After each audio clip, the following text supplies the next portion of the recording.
Hi, I'm Tanisha, and today we're here at our annual Community Partnerships and Research meeting where we meet with our new awardees and hear some updates from our current awardees. Come along to hear a little bit about what they're working on and why community engaged research means so much to them.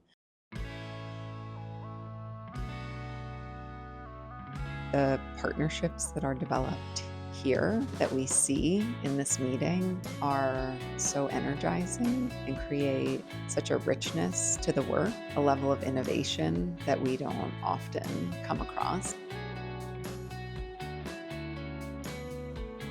Hi, I'm Abigail Wilpers. I am an assistant professor at the University of Pennsylvania School of Nursing and a health services researcher here at the Children's Hospital of Philadelphia. My name is Simran. I am the membership coordinator at Sister Song Women of Color Reproductive Justice Collective. Hi, I'm Kate Wallace. I'm a developmental behavioral pediatrician here at CHOP and a researcher in PolicyLab. I'm Giovanna Bustamante. I'm the director of Posibilidades Infinitas. So Abby reached out to me 2 years ago, I want to say. She reached out looking for kind of that reproductive justice lens to be able to be applied to fetal conditions work that she was doing. And so we wanted to really combine our expertise and be able to build something that looked at specifically communities of color that were having fetal condition diagnoses at just the same rate as anybody else, and that the research was actively leaving out of the conversation. And so we did a larger focus group with the Sister Song Network.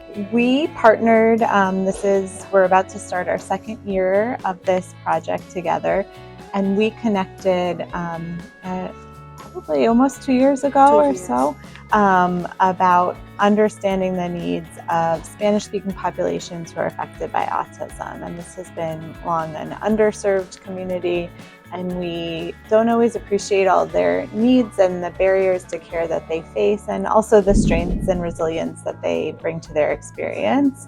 And so we partnered on this award to really try to understand that better.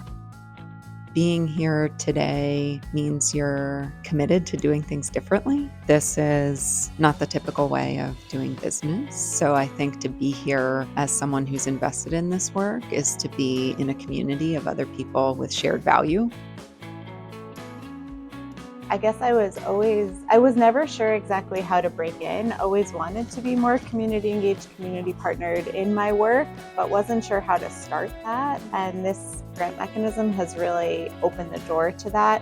Oh man, this wouldn't be happening without PolicyLab and without this specific kind of grant mechanism. Also, we ended up working with Top Qualitative Research Core through PolicyLab. And so they're providing additional methodological infrastructure. I got the opportunity to learn and be trained on how to do qualitative interviews, which is not something that I may have otherwise been able to access as a community organizer. And in that, I think that PolicyLab has really given me an opportunity to not just grow our partnership on this project specifically, but to grow our partnership connections and knowledge that will help this work more broadly. We are able to learn from one another about the best ways to have responsive research, respectful research, and ways to partner. I enjoyed putting the proposal together, which is something I don't think I can ever say about any other study. It was an enjoyable process to figure out how do we apply for this grant and make ourselves competitive and rise to the challenge. So and the fact that it's 2 years is really great. I think a lot of pilots, they give you 1 year and that's just not enough for research. So these 2 years, it's a real opportunity to take the time you need to do it right. And now I've taken a lot of what I've learned through this project to a lot of the other projects that I'm conducting right now. And so it's been a really incredible learning experience for me as a researcher of how to embed some of these principles sort of throughout my work, regardless of the type of project that I'm doing. We heard today some exciting updates on where these projects are going, and I'm most looking forward to seeing the work come together, to seeing what has been co-created, to seeing how the work is shared, which is something that I think is really unique about this program. And I'm looking forward to seeing what comes next.